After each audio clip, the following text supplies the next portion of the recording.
India എങ്ങനെയായിരിക്കണം എന്നുള്ളത് കാണിച്ചു കൊടുക്കാൻ മോഡിയുടെ മൂക്കിന്റെ തുമ്പിൽ അമിത്ഷായുടെ സിംഹാസനത്തിന്റെ തൊട്ട് താഴെ 70 MLA മാത്രമുള്ള ഒരു നിയമസഭയുടെ മുഖ്യമന്ത്രിയായി ഒരു BJP ഇതര മുഖ്യമന്ത്രി ഇരിക്കുന്നിടത്തോളം കാലം ഇന്ത്യ കൈവിട്ടു പോകില്ല എന്നൊരാശ്വാസം ഇന്ത്യയിലെ 142 കോടി മനുഷ്യർക്കും ഉണ്ടായിരുന്നു. ആ വിശ്വാസത്തെയാണ് കോൺഗ്രസ് ഒറ്റുകൊടുക്കാൻ പോകുന്നത് എന്നും കോൺഗ്രസിന്റെ ആ ഒറ്റുകൊടുപ്പിന്റെ പേരിൽ മറ്റന്നാൾ ഡൽഹിയുടെ വിധിയെഴുത്ത് നമ്മൾ ബാലറ്റിന്റെ എണ്ണം വെച്ച് നോക്കുമ്പോ അത് BJPക്ക് അനുകൂലമായാൽ ഇന്ത്യ കണ്ട 140 വർഷക്കാലമായി ഇന്ത്യയിൽ കോൺഗ്രസ് നിറവേറ്റിക്കൊണ്ടിരിക്കുന്നു എന്ന് പറയപ്പെടുന്ന ദൗത്യത്തിന്റെ പൂർണ്ണ പരാജയവും പൂർണ്ണ നിരാകരണവുമായിരിക്കും ഈ ഡൽഹി വിധിയെഴുത്ത് എന്ന് വേണം മനസ്സിലാക്കാൻ. ചുരുക്കി പറഞ്ഞാൽ BJP ജയിക്കുന്നതിന് വേണ്ടി ആം ആദ്മി പാർട്ടിയെ തോൽപ്പിച്ചതാര് എന്നുള്ള ചോദ്യത്തിന് കോൺഗ്രസ് പിടിക്കുന്ന ഓരോ വോട്ടുമാണ് ഉത്തരം എന്നുള്ളത് തന്നെയാണ് ലളിതമായി എനിക്ക് നിങ്ങളോട് പറയാനുള്ളത്. ഇന്നലെ ഒരു തെരഞ്ഞെടുപ്പ് നടന്നു ഇല്ലേ? എവിടെയാ ഇന്നലെ തെരഞ്ഞെടുപ്പ് നടന്നു? ഡൽഹിയിലേക്കുള്ള തെരഞ്ഞെടുപ്പ് നടന്നു. 7 തവണ ഡൽഹി മുൻപേ നിയമസഭകളെ തെരഞ്ഞെടുക്കാൻ വേണ്ടി നിയമസഭാ തെരഞ്ഞെടുപ്പിലെ നേരിട്ടിട്ടുണ്ട്. 1993 മുതലാണ് ഡൽഹിയിൽ ഒരു മുഖ്യമന്ത്രി ഭരണം എന്നുള്ള രീതിയിൽ ഡൽഹിയെ ഒരു ഇന്ത്യയുടെ നാഷണൽ ക്യാപിറ്റൽ റീജിയൻ NCR എന്നുള്ള രീതിയിലേക്ക് പ്രഖ്യാപിച്ച് അവിടെ ഒരു മുഖ്യമന്ത്രിയുടെ നേതൃത്വത്തിൽ തന്നെ മന്ത്രിസഭ രൂപീകരിച്ച് അവിടെ ഒരു നിയമസഭ ഉണ്ടാകണമെന്നുള്ള നിയമനിർമ്മാണം നടന്നതും 93 ആദ്യമായി തെരഞ്ഞെടുപ്പ് നടന്നതും. പിന്നീട് ഇങ്ങോട്ട് ഇത് 8ാമത്തെ തെരഞ്ഞെടുപ്പാണ് എന്നുള്ളതാണ് അല്ലേ സഖാവേ? ഇത് 8ാമത്തെ തെരഞ്ഞെടുപ്പ് തന്നെയല്ലേ വാർത്തകളിലൊക്കെ ഉണ്ടായിരുന്നത്? അതെ, ഞാൻ എൻ്റെ കണക്ക് തെറ്റുമോ എന്നൊരു സംശയം. സാധാരണ തെറ്റാറില്ല, എന്നാൽ പോലും ഈ 7 തെരഞ്ഞെടുപ്പുകളും ഒന്ന് പരിശോധിക്കുകയും 8ാം തീയതി മറ്റന്നാൾ 8ാമത്തെ തവണ ഡൽഹി നിയമസഭയിലേക്ക് നടന്ന തെരഞ്ഞെടുപ്പിന്റെ റിസൾട്ട് വരാൻ പോവുകയും ചെയ്യുന്ന ദിവസത്തെ ഈ 3 പതിറ്റാണ്ടുകളുടെ രാഷ്ട്രീയത്തെ ഒന്ന് അവലോകനം ചെയ്യുകയും എങ്ങനെയാണ് ഇന്ത്യ മുന്നോട്ട് പോയിക്കൊണ്ടിരിക്കുന്നത് എന്നും എങ്ങനെയാണ് ഇന്ത്യയെ നമ്മളെ കൊണ്ട് തിരിച്ചു പിടിക്കാൻ സാധിക്കുക എന്നുള്ള രാഷ്ട്രീയം പറയുകയും ഒക്കെയാണ് തുടക്കത്തിൽ ഉദ്ദേശിക്കുന്നത്. അപ്പൊ 7 തെരഞ്ഞെടുപ്പുകളിലായിട്ട് 7 റിസൾട്ടുകൾ ഡൽഹിക്കുണ്ട്. അത് ആദ്യത്തെ റിസൾട്ട് എന്ന് പറയുന്നത് ഏറ്റവും ആദ്യത്തെ മന്ത്രിസഭ രൂപീകരിച്ചത് BJP ആണ്. സുഷമ സ്വരാജ് ആയിരുന്നു ആദ്യത്തെ മുഖ്യമന്ത്രി 93 മുതൽ 98 വരെ 5 വർഷക്കാലം. പിന്നീട് തുടർച്ചയായി 3 തവണ, അതായത് ഡൽഹി നിയമസഭയിലേക്ക് നടന്ന 2ാം തെരഞ്ഞെടുപ്പിലും 3ാം തെരഞ്ഞെടുപ്പിലും 4ാം തെരഞ്ഞെടുപ്പിലും 1998ലും 2003ലും 2008ലും 3 തെരഞ്ഞെടുപ്പുകളിലും ജയിച്ചത് ആരാ ജയിച്ചത്? ആം ആദ്മി പാർട്ടി ഒന്നും തുടങ്ങിയിട്ടില്ല. അപ്പൊ പിന്നെ ആരാ ജയിച്ചത്? ആ പാർട്ടിയുടെ പേര് ഇന്ത്യൻ നാഷണൽ കോൺഗ്രസ് എന്നാണ്. 3 തെരഞ്ഞെടുപ്പുകളിൽ തുടർച്ചയായി 15 വർഷക്കാലം അവിടെ മുഖ്യമന്ത്രിയായിരുന്ന ആളുടെ പേരും നിങ്ങൾക്ക് എല്ലാവർക്കും ചിലർക്കൊക്കെ അറിയും, ഷീലാ ദീക്ഷിത് എന്നതാണ്. അപ്പോ ഒരു വനിതാ മുഖ്യമന്ത്രിയായിരുന്ന സുഷമ സ്വരാജിനെ മാറ്റി മറ്റൊരു വനിതാ മുഖ്യമന്ത്രി 15 വർഷക്കാലം ഭരിച്ച ഡൽഹി. ആ ഡൽഹിയില് പിന്നീട് 3 തെരഞ്ഞെടുപ്പ് നടന്നു. 2013 ആ നിയമസഭ പിരിച്ചുവിട്ട ശേഷം 2015 2 വർഷത്തിനുള്ളിൽ, പിന്നെ 2020 ഈ 3 തെരഞ്ഞെടുപ്പിലും ജയിച്ചത് ആരാന്ന് ചോദിച്ചാൽ നിങ്ങളുടെ മുന്നിൽ വളരെ വ്യക്തമായ ഉത്തരമുണ്ട്. ആരാ? ആം ആദ്മി പാർട്ടി എന്ന് പറയുന്ന ഒരു പാർട്ടിയാണ്. അതിന്റെ മുഖ്യമന്ത്രിയായി 11 കൊല്ലവും ഉണ്ടായിരുന്നത് അരവിന്ദ് കെജ്രിവാളും അവസാനത്തെ ഒരു 6-8 മാസക്കാലം ഉണ്ടായിരുന്നത് അതിഷി എന്ന് പറയുന്ന മറ്റൊരു വനിതയുമാണ്. ഇപ്പൊ ഡൽഹിയിൽ ഈ വനിതാ മുഖ്യമന്ത്രിമാർ എത്ര കാലം ഉണ്ടായി എന്നുള്ളതിന്റെ ഒരു കണക്കെടുക്കുമ്പോൾ ഒരുപക്ഷെ ഇന്ത്യ ചരിത്രത്തിൽ അതിന്റെ നിയമസഭ ഉണ്ടായതിനു ശേഷം ഒരു പ്രദേശത്ത്, ഒരു സംസ്ഥാനത്ത്, അല്ലെങ്കിൽ ഡൽഹി ആവുമ്പോൾ അതിനെ ഒരു പ്രദേശം എന്നല്ലേ വിളിക്കാൻ പറ്റൂ, പൂർണ്ണ സംസ്ഥാന പദവി അല്ലല്ലോ ഡൽഹിക്ക്. അതിൽ ഏറ്റവും കൂടുതൽ കാലം വനിതാ മുഖ്യമന്ത്രി, ഭൂരിപക്ഷം സമയവും വനിതാ മുഖ്യമന്ത്രി ഉണ്ടായിരുന്ന ഒരേ ഒരു പ്രദേശമാണ് ഡൽഹി എന്നുള്ളതും കൂടി അതിൽ നിന്ന് വായിക്കാം. 3 വനിതാ മുഖ്യമന്ത്രിമാർ എന്നുള്ളതാണ് ആ പൊളിറ്റിക്സിന്റെ 3 വ്യത്യസ്ത പാർട്ടികളെ പ്രതിനിധീകരിക്കുന്ന 3 വനിതാ മുഖ്യമന്ത്രിമാർ. എന്തിനാ ഈ രാഷ്ട്രീയം ഞാൻ ഇവിടെ ഓർക്കാട്ടീരിയിൽ വന്ന് പറയുന്നത്? ഈ രാഷ്ട്രീയമാണ് ഇവിടെ ഡൽഹിയിൽ 8ാം തീയതി വരാൻ പോകുന്ന തെരഞ്ഞെടുപ്പ് ഫലമാണ് ഇന്ത്യയെ സംബന്ധിച്ചിടത്തോളം അതിനിർണായകമായി വരുംകാല പതിറ്റാണ്ടുകളിലേക്ക് ഇന്ത്യ എങ്ങനെയായിരിക്കണമെന്ന് തീരുമാനിക്കുന്നതിന്റെ ചൂണ്ടുപലകയാകാൻ പോകുന്നത്. വാഹനങ്ങളിൽ ടൗണിൽ നല്ല തിരക്കുള്ളതുകൊണ്ടുകൂടി ഇത്തരം ആംബുലൻസുകൾ വരുമ്പോൾ ഭയങ്കര ബുദ്ധിമുട്ടാണ്. ഇവിടെ ഒരു ഡോക്ടർ ആയതുകൊണ്ട് ആ ശബ്ദം കേൾക്കുമ്പോൾ വലിയ നെഞ്ചിടിപ്പാ. അത് എവിടെ നിന്നാണെങ്കിലും പെട്ടെന്ന് നമ്മുടെ ചെവിയിൽ തറച്ച് കയറുകയും ചെയ്യും. അപ്പൊ പറഞ്ഞു വന്നത്, ഇനി വരാനുള്ള പതിറ്റാണ്ടുകളിലേക്ക് ഇന്ത്യയുടെ തെരഞ്ഞെടുപ്പ്, ഇന്ത്യയുടെ ജനാധിപത്യം, അതൊക്കെ എങ്ങനെയായിരിക്കുമെന്ന് തെളിയിക്കാൻ പോകുന്ന ഒരു ഫലമാണ് 8-ാം തീയതി വരാൻ പോകുന്നത്. എന്തു തരത്തിലുള്ള ഫലമാണ് 8-ാം തീയതിയിൽ വരാൻ പോകുന്നത് എന്ന് ഇന്നലെ എക്സിറ്റ് പോൾ ഫലങ്ങളും, എന്തിനേറെ പറയുന്നു, കഴിഞ്ഞ ഒരു മാസക്കാലത്തിലേറെയായിട്ടുള്ള ഡൽഹിയിലെ തെരഞ്ഞെടുപ്പിന്റെ കോലാഹലങ്ങളിൽ നിന്നുമൊക്കെയായിട്ട് നമുക്ക് മനസ്സിലാക്കാൻ സാധിക്കുമ്പോ, ഇന്ത്യ സഖ്യം എന്ന് പറയുന്ന രീതിയിൽ ഒരു സഖ്യം രൂപീകരിച്ച് ആ സഖ്യത്തിന്റെ നേതൃത്വത്തിൽ 10 മാസങ്ങൾക്ക് മുന്നെയാണ് തെരഞ്ഞെടുപ്പ് ലോക്സഭയിലേക്ക് നടന്നത്. വെറും 8 മാസങ്ങൾക്ക് മുന്നെയാണ് ഒരു ജൂൺ മാസം 4-ാം തീയതി ആ ലോക്സഭാ തെരഞ്ഞെടുപ്പ് ഫലം പുറത്തു വന്നത്. 8 മാസമായിട്ടേ ഉള്ളൂ. ഒരുപാട് സമയം പോയതുപോലെ നമുക്ക് തോന്നുമെങ്കിലും കൃത്യം 8 മാസവും 3 ദിവസവും പോലും ആയിട്ടില്ല. ഈ തെരഞ്ഞെടുപ്പ് ഫലത്തിൽ എന്താ നെളിച്ചത് എന്ന് ചോദിച്ചാൽ, 23-ാം പാർട്ടി കോൺഗ്രസിൽ അങ്ങ് കണ്ണൂരിൽ വെച്ച് 2022 CPM വിഭാവനം ചെയ്തതെന്തോ ആ വിഭാവനം ചെയ്തതിനെ രാഷ്ട്രീയവൽക്കരിച്ച്, പ്രയോഗവൽക്കരിച്ച് ഇന്ത്യയിൽ BJP ഇതര വോട്ടുകളെ ചിതറിപ്പോവാൻ സമ്മതിക്കാത്ത വിധം ഏകീകരിപ്പിച്ചുകൊണ്ട് BJPക്ക് ഒരു ബദലുണ്ടാക്കണം എന്നുള്ള നമ്മൾ പറഞ്ഞ രാഷ്ട്രീയം. CPM-നെ വില കുറച്ച് കാണുന്ന ഒരുപാട് പേരുണ്ട്. ഡൽഹിയിൽ എന്ത് ചെയ്യാൻ പറ്റും, ഉത്തരേന്ത്യൻ സംസ്ഥാനങ്ങളിൽ എന്ത് ചെയ്യാൻ പറ്റും എന്നൊക്കെ. അവിടെയൊക്കെയും മാതൃകയാകുന്ന വിധം ഈ കഴിഞ്ഞ മാസങ്ങളിലൊക്കെയും, ഡിസംബറിലും ജനുവരിയിലും, ഓരോ സംസ്ഥാനങ്ങളിലും അവർക്ക് പറ്റുന്ന വിധത്തിൽ, തങ്ങളെ കൊണ്ട് സാധ്യമാകുന്ന വിധത്തിൽ ഈ പാർട്ടിക്ക് ഒരു സംസ്ഥാന സമ്മേളനം വീതം വെച്ച് എല്ലാവിടെയും നടന്നു.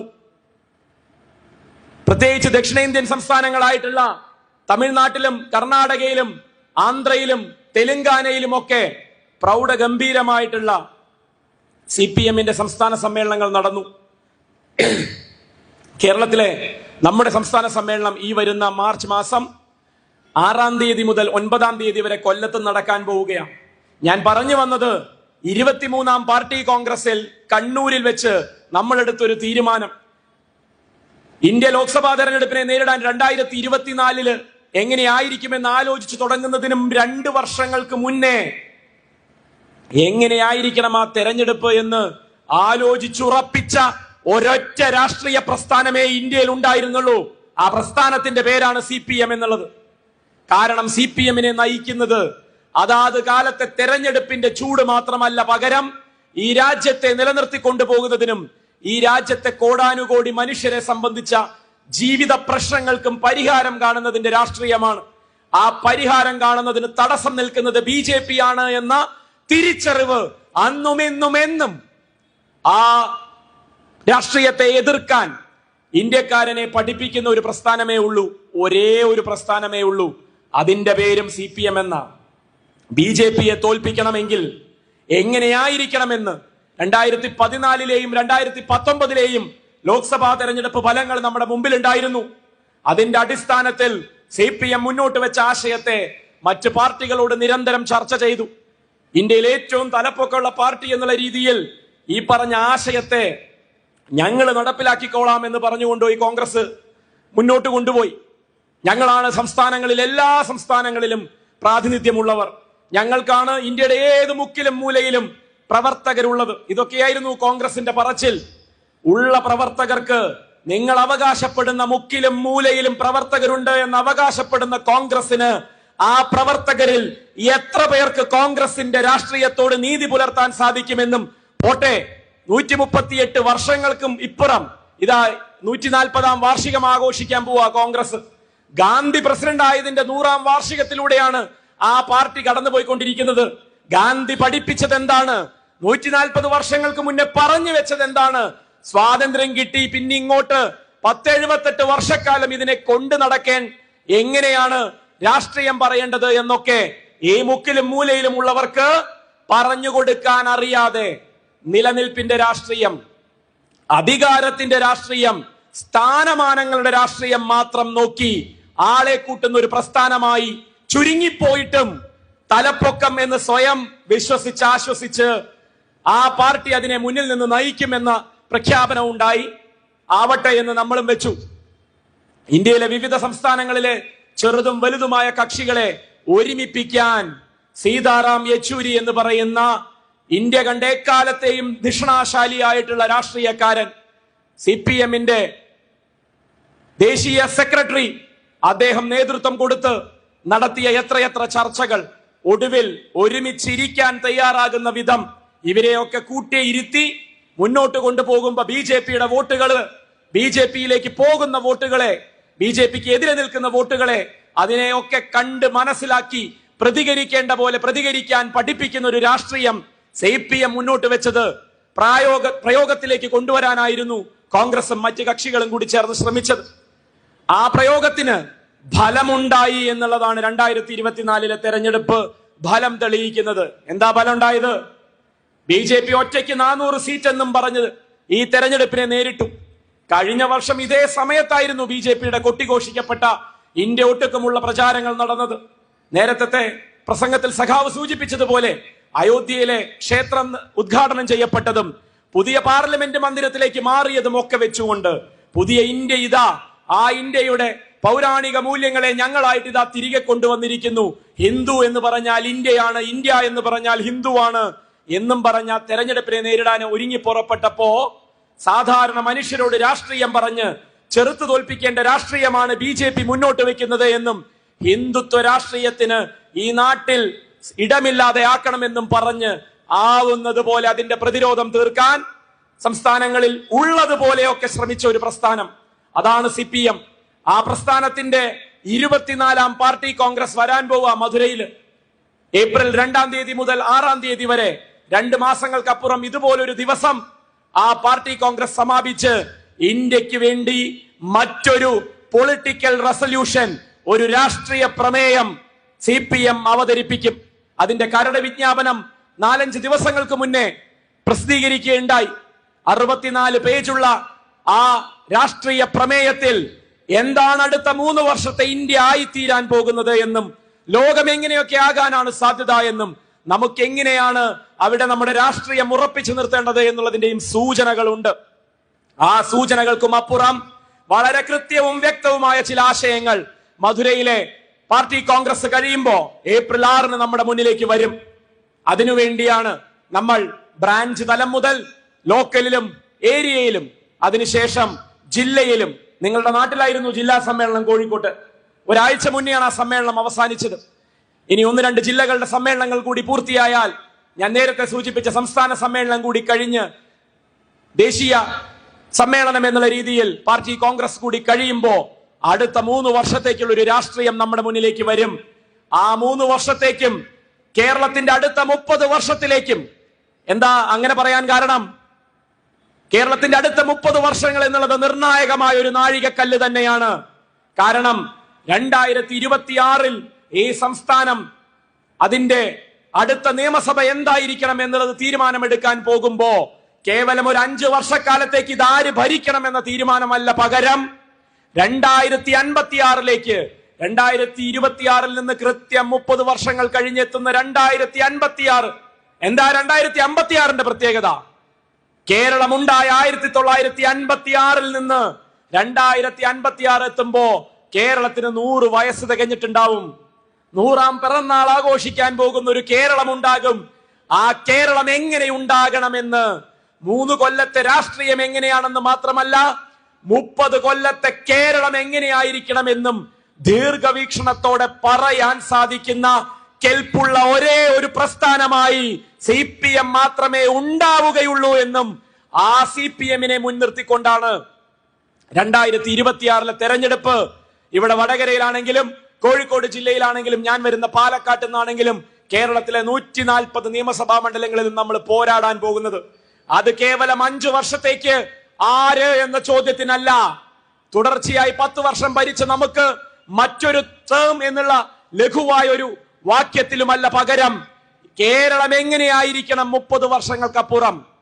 ഞാൻ പ്രതിനിധാനം ചെയ്യുന്ന തലമുറ, 40 വയസ്സ് പിന്നിട്ട ഒരു തലമുറ, അതിനെ ഒരു ഒരു മധ്യവയസ്കരുടെ ഒരു തലമുറയായി കണക്കാക്കിയാൽ ഞങ്ങൾക്ക് ശേഷമുള്ള, നമുക്ക് ശേഷമുള്ള, ഇന്ന് സ്കൂളിൽ പോകുന്ന മക്കളുള്ള നമ്മുടെ തലമുറയ്ക്ക് ശേഷമുള്ള ഒരു തലമുറ നമ്മുടെ വയസ്സാകുമ്പോഴുള്ള കേരളത്തെ പറ്റി, കൃത്യമായി പറഞ്ഞാൽ അടുത്ത തലമുറയും അതിന്റെ അടുത്ത തലമുറയും ജീവിക്കേണ്ടുന്ന ഇടത്തെ പറ്റി, ആ കേരളത്തിലെ സ്ഥിതി സമത്വത്തെ പറ്റി, തുല്യ അവകാശ ബോധത്തെ പറ്റി ഈ നാട്ടിലെ മനുഷ്യരോട് പറഞ്ഞുകൊണ്ടേയിരിക്കുന്ന ആരെങ്കിലും ഉണ്ടെങ്കിൽ അതാരാണ് എന്ന് ജനങ്ങളോട് ചോദിക്കുകയും അവർക്ക് വോട്ട് ചെയ്യണമെന്ന് പറയാൻ മുന്നിട്ടിറങ്ങാൻ പോകുന്ന ഒരു വർഷക്കാലത്തെ പ്രചരണത്തിലേക്കാണ് നമ്മൾ നമ്മുടെ സംസ്ഥാന സമ്മേളനം കഴിയുമ്പോൾ ഇറങ്ങി പുറപ്പെടാൻ പോകുന്നത്.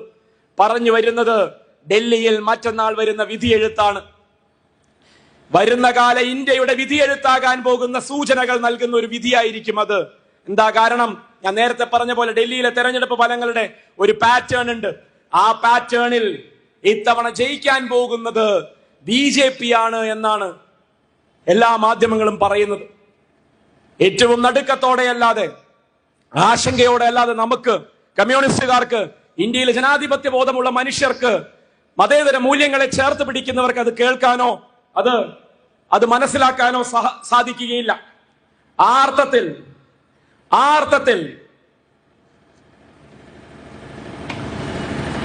ഈ തെരഞ്ഞെടുപ്പ് ഫലത്തെ അത്യധികം ആശങ്കയോടുകൂടി തന്നെ നോക്കിക്കൊണ്ടുകൊണ്ട് ഞാനൊരു കാര്യം നിങ്ങളുടെ മുന്നിലേക്ക് വെക്കുകയാണ്. ഈ തെരഞ്ഞെടുപ്പിൽ ഇന്ത്യ സഖ്യത്തിന്റെ ഭാഗമായി തന്നെ നിൽക്കുന്ന BJPക്കെതിരെ ഒരു രാഷ്ട്രീയം പറയാൻ ഒരാളുണ്ട് എന്നുള്ളതിന്റെ ഡൽഹിയിലെ പ്രതീകമായിട്ടുള്ള, അതിന്റെ ഓരോ പ്രതീകങ്ങളും ഓരോ സംസ്ഥാനങ്ങളിൽ ഓരോരുത്തരാണ്. ഉത്തർപ്രദേശിൽ എത്തുമ്പോൾ അത് അഖിലേഷ് യാദവാണ്. തൊട്ടപ്പുറത്തുള്ള തമിഴ്നാട്ടിൽ അത് സ്റ്റാലിനാണ്. സ്റ്റാലിന്റെ മകൻ ഉദയനിധി സ്റ്റാലിനാണ് സനാതന ധർമ്മം എന്നുള്ള വാക്കിനെ ഇന്ത്യൻ രാഷ്ട്രീയത്തിലെ ചർച്ചാ വിഷയമാക്കുന്നതിന് വേണ്ടി ഉയർത്തിക്കൊണ്ടുവന്നത്. ആ ഉദയനിധി സ്റ്റാലിനും അഖിലേഷ് യാദവും, ഇനി ബീഹാറിലേക്ക് ചെന്നാൽ ലാലു പ്രസാദ് യാദവും തേജസ്വി യാദവും, ഇനി അങ്ങ് പശ്ചിമ ബംഗാളിലേക്ക് ചെന്നാൽ BJPയുടെ രാഷ്ട്രീയത്തെ പ്രതിരോധിക്കുന്നതിന്റെ പേരിൽ മാത്രം വേണമെങ്കിൽ നമുക്ക് മാർക്കിടാൻ സാധിക്കുന്ന മമതാ ബാനർജി, അവരുടെ രാഷ്ട്രീയ പ്രയോഗം എത്രത്തോളം കമ്മ്യൂണിസ്റ്റ് വിരുദ്ധമാണ് എന്നുള്ളത് നമ്മൾ ഉൾക്കൊള്ളുന്നുണ്ടെങ്കിൽ പോലും അവർ BJPക്കെതിരെ ഒരു പ്രതിരോധം തീർക്കുന്നുണ്ട്. ഇത്തരം ചെറുമാതൃകകൾ ഓരോ സംസ്ഥാനങ്ങളിലും ഉണ്ടായിക്കൊണ്ടേയിരിക്കുന്നുണ്ട്. അത്തരത്തിൽ പഞ്ചാബിലും ഹരിയാനയിലും ഡൽഹിയിലും ചെറിയ മറ്റ് സംസ്ഥാനങ്ങളിലും ഒക്കെയായും ഗുജറാത്ത് പോലെയുള്ള വലിയ സംസ്ഥാനങ്ങളിലേക്കുമൊക്കെ വേരോട്ടം ഉണ്ടാക്കാൻ ശ്രമിച്ച ഒരു പാർട്ടിയാണ് ആം ആദ്മി പാർട്ടി. ആം ആദ്മി പാർട്ടിക്ക് കഴിഞ്ഞ 3 തവണകളിലായി ഡൽഹിയിലെ ജനങ്ങൾ വിധി എഴുതിയിട്ടുണ്ട് അനുകൂലമായിട്ട്. ആ പാർട്ടിയുടെ കയ്യിലിരിപ്പിനെ പറ്റി നമ്മൾ ചർച്ച ചെയ്യുന്നില്ല. ആ പാർട്ടി അടിമുടിയായി മുങ്ങി നിൽക്കുന്ന ഒരുപക്ഷെ അഴിമതി ആരോപണത്തെ പറ്റി നമ്മളിപ്പോ ചർച്ച ചെയ്യുന്നില്ല. കാരണം BJP രാഷ്ട്രീയ പ്രേരിതമായാണ് അത് ഉണ്ടാക്കിയത് എന്നും അല്ല, നിലനിൽപ്പിന് വേണ്ടി ആ പാർട്ടി അതിൽ രാഷ്ട്രീയമായി തന്നെ അഴിമതിക്ക് കൂട്ടുനിന്നു എന്നുള്ളതുമൊക്കെയുള്ള 2 പക്ഷങ്ങളുണ്ട്. പക്ഷെ അപ്പോഴും ഡൽഹിയിൽ ആര് ജയിക്കണം എന്നുള്ള ചോദ്യത്തിന് ജനപക്ഷ രാഷ്ട്രീയം ഉയർത്തിക്കൊണ്ടുവന്ന് സാധാരണക്കാരായ മനുഷ്യരുടെ വിചാരങ്ങൾക്കും വികാരങ്ങൾക്കും ഒപ്പം നിന്നുകൊണ്ട് ഇന്ത്യ എങ്ങനെയായിരിക്കണം എന്നുള്ളത് കാണിച്ചു കൊടുക്കാൻ മോഡിയുടെ മൂക്കിന്റെ തുമ്പിൽ, അമിത്ഷായുടെ സിംഹാസനത്തിന്റെ തൊട്ട് താഴെ 70 MLA മാത്രമുള്ള ഒരു നിയമസഭയുടെ മുഖ്യമന്ത്രിയായി ഒരു BJP ഇതര മുഖ്യമന്ത്രി ഇരിക്കുന്നിടത്തോളം കാലം ഇന്ത്യ കൈവിട്ടു പോകില്ല എന്നൊരാശ്വാസം ഇന്ത്യയിലെ 142 കോടി മനുഷ്യർക്കും ഉണ്ടായിരുന്നു. ആ വിശ്വാസത്തെയാണ് കോൺഗ്രസ് ഒറ്റുകൊടുക്കാൻ പോകുന്നത് എന്നും കോൺഗ്രസിന്റെ ആ ഒറ്റുകൊടുപ്പിന്റെ പേരിൽ മറ്റന്നാൾ ഡൽഹിയുടെ വിധിയെഴുത്ത് നമ്മൾ ബാലറ്റിന്റെ എണ്ണം വെച്ച് നോക്കുമ്പോ അത് BJPക്ക് അനുകൂലമായാൽ ഇന്ത്യ കണ്ട 140 വർഷക്കാലമായി ഇന്ത്യയിൽ കോൺഗ്രസ് നിറവേറ്റിക്കൊണ്ടിരിക്കുന്നു എന്ന് പറയപ്പെടുന്ന ദൗത്യത്തിന്റെ പൂർണ്ണ പരാജയവും പൂർണ്ണ നിരാകരണവുമായിരിക്കും ഈ ഡൽഹി വിധിയെഴുത്ത് എന്ന് വേണം മനസ്സിലാക്കാൻ. ചുരുക്കി പറഞ്ഞാൽ BJP ജയിക്കുന്നതിന് വേണ്ടി ആം ആദ്മി പാർട്ടിയെ തോൽപ്പിച്ചതാര് എന്നുള്ള ചോദ്യത്തിന് കോൺഗ്രസ് പിടിക്കുന്ന ഓരോ വോട്ടുമാണ് ഉത്തരം എന്നുള്ളത് തന്നെയാണ് ലളിതമായി എനിക്ക് നിങ്ങളോട് പറയാനുള്ളത്.